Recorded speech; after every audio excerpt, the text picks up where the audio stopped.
اللهم صل على محمد وعلى آل محمد كما صليت على إبراهيم وعلى آل إبراهيم إنك حميد مجيد اللهم بارك على محمد وعلى آل محمد كما باركت على إبراهيم وعلى آل إبراهيم إنك حميد مجيد۔ اللہ تعالیٰ نے ساری دنیا کی ہدایت کے لیے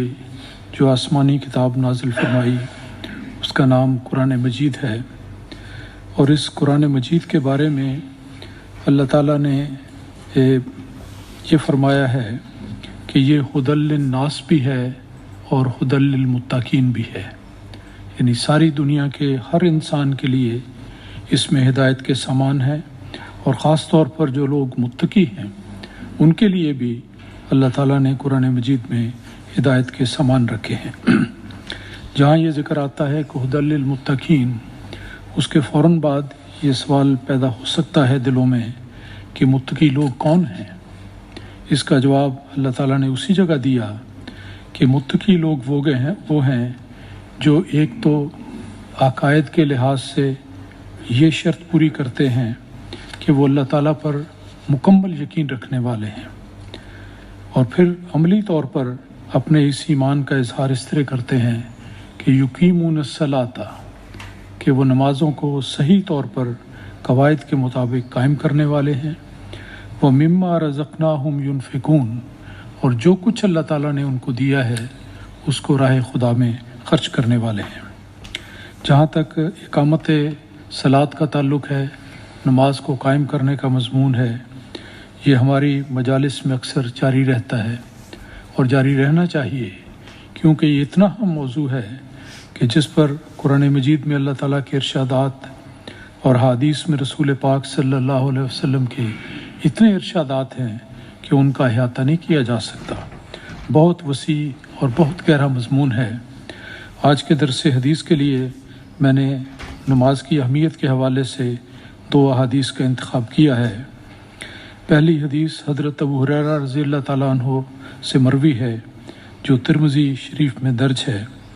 اس کے الفاظ یہ ہیں کہ رسول پاک صلی اللہ علیہ وسلم نے یہ فرمایا، اور دیکھیں کس تاکید کے ساتھ نماز کے بارے میں تاکید فرمائی ہے۔ فرمایا ان اول ما یحاسب بہ العبد یوم القیامت من عملہ صلاتہ، کہ یاد رکھو کہ قیامت کے دن جب محاسبہ ہوگا ہر انسان کا، کوئی اس سے بالا اور مستثنا نہیں،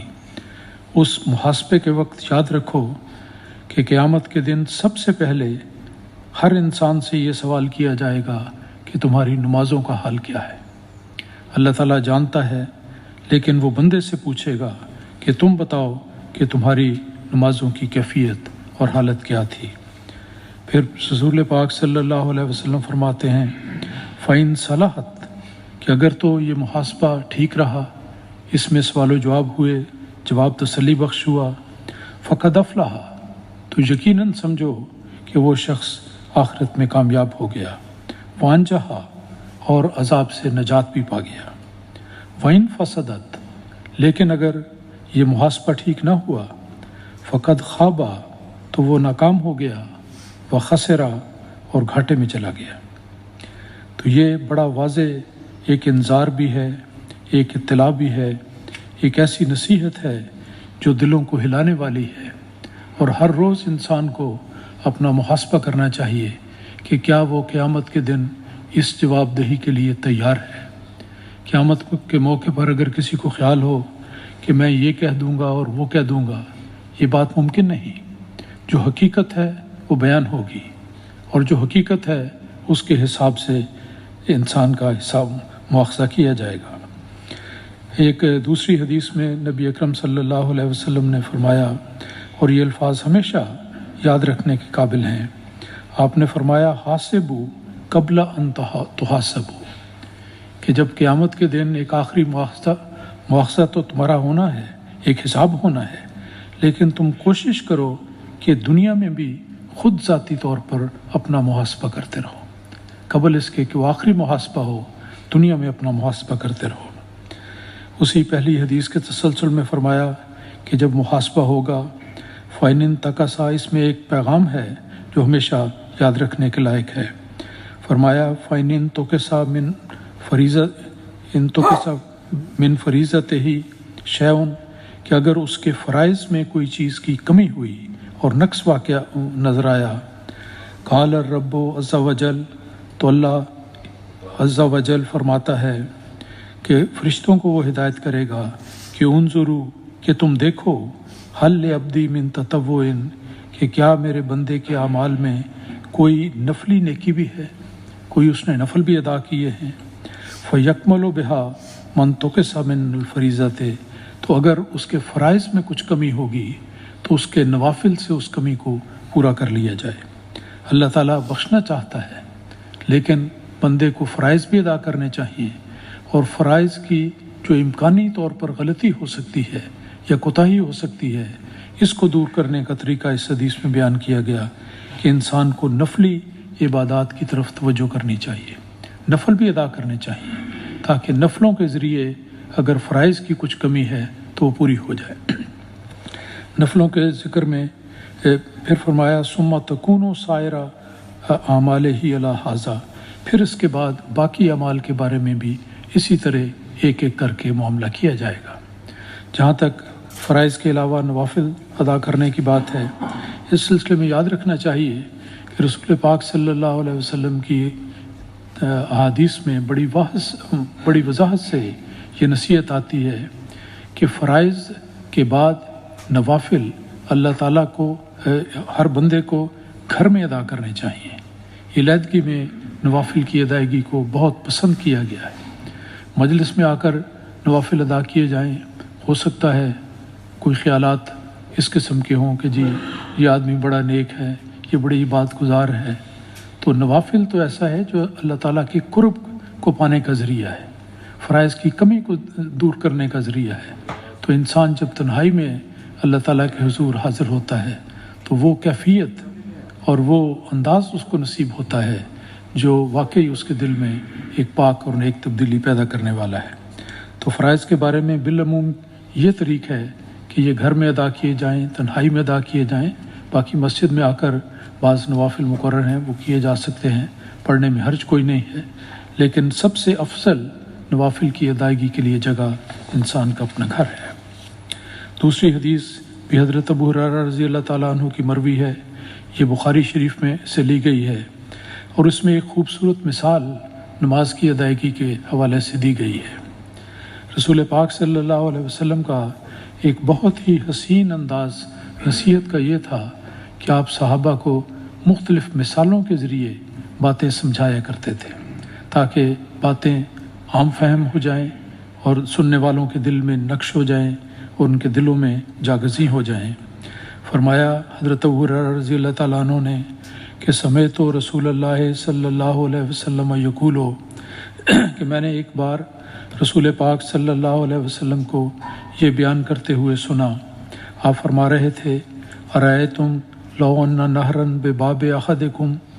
کہ تم دیکھو کہ اگر کسی شخص کے گھر کے سامنے، اس کے دروازے کے سامنے ایک نہر بہتی ہو پانی کی، یغتسل منہ کل یوم 5 مرات، اور اس پانی میں، اس نہر میں وہ ہر روز 5 بار غسل کرے، حل یبقى من درنہ شیء، تو کیا تم سمجھتے ہو کہ اس کے جسم پر کوئی گندگی باقی رہ جائے گی؟ یہ بھی نصیحت کرنے کا انداز تھا کہ بعض اوقات سوال بھی کیا کرتے تھے۔ ایک بات بیان کرنے کے بعد رسول پاک صلی اللہ علیہ وسلم صحابہ سے سوال پوچھتے تھے تاکہ وہ صحیح جواب دیں اور بات پوری طرح ذہن نشین ہو جائے۔ یہاں بھی آپ نے ایک مثال دینے کے بعد فرمایا کہ کیا تم سمجھتے ہو کہ 5 بار نہر میں غسل کرنے کے بعد پھر بھی انسان کے جسم پر گند باقی رہ جائے گا؟ قالو، صحابہ نے عرض کیا لا یبقى من درنہ، کہ ہرگز ایسی صورت میں کبھی اس کے جسم پر کوئی گند نہیں رہے گا۔ قالا، اس پر رسول پاک صلی اللہ علیہ وسلم نے فرمایا فذالک مثل الصلوات الخمس، یاد رکھو کہ یہ 5 نمازیں جو اللہ تعالیٰ نے فرض کے طور پر مقرر کی ہیں، ان کی مثال بالکل اسی طرح ہے۔ ہر نماز ایک مومن کے لیے غسل کا قائم مقام ہونی چاہیے کہ جیسے انسان غسل کرتا ہے جسم پاک ہو جاتا ہے، اسی طرح نماز کی ادائیگی سے اس کا دل، اس کی روح، اس کا جسم، اس کے خیالات، ہر چیز پاک ہو جانے چاہیے۔ تو یہ نماز کی مثال دی ہے،